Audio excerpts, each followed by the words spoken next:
So here in the Pacific Northwest, we do most everything with our dogs, right? We have dog-friendly parks, we have dog-friendly restaurants, we have dog-friendly bars, and I mean, we even have dog-friendly beers. So why not also have a dog-friendly backyard? There's a lot of things to consider when you're really diving into that and really trying to do the right thing for your pooch. The thing I like to start with is always plants. As we can hear in the background, these guys will get into most anything we allow them to, so we want to pick plants that aren't going to be poisonous or harmful to them. There's a pretty lengthy list to know, and even an expert might not know every single plant that could be poisonous for your dog. So once you get your plant list together, it's always good to go through some of those resources. One that we'll provide a link to here is the ASPCA. They've got an excellent list of poisonous or harmful plants. Now there's obviously varying degrees there too, so just definitely dig in. And I would say pick plants that are specific to your breed. There's active breeds of dogs. There's more lazy, easygoing dogs. So pick planting based on your particular breed. If you've got a really active or large dog that might trample over things, you might want to go with ornamental grasses or really bulletproof plants, things that are really tough but have soft foliage.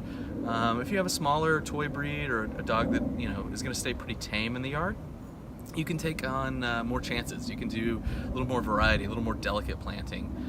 So just thinking about that when you're approaching as well. The last thing I would say is thinking about surfaces. So when you're picking surfaces for your garden, you always want to think about what's going to be soft on the dog's feet. There's different types of bark mulch out there, so you want to think about if you're actually going to be using mulch in your planted beds, using dark hemlock or an aged hemlock versus a fine fir. Fine fir has a typical nature of splintering more, so it's tough on hands. So again, I'd go with an aged hemlock, which is going to be less splinters to the dog's paws. Or you could go with something like a cedar chip or pea gravel, something round and soft on those paws. Other things to think about: dogs love full sun, they love lounging in the sun. They also like to get out of it when it's really hot. So thinking about introducing a shade structure or canopy, something that's going to allow them to get out of that sun as well. In this case, we were trying to balance lower maintenance as well as having a space for bucket, so we just kind of reduced the square footage of lawn, but he's still got plenty of room to play and run around. So just some of the basic tips to thinking about a dog-friendly yard. Obviously there's a lot of other things to think about. You can always introduce water, fun things to jump up on, but also thinking about your containment areas. So how do you keep the dog safe? I mean, that's the number one, right? So are you using a fence, and how are you containing that fence at the base? We've done a lot of different things to try and secure fences for customers.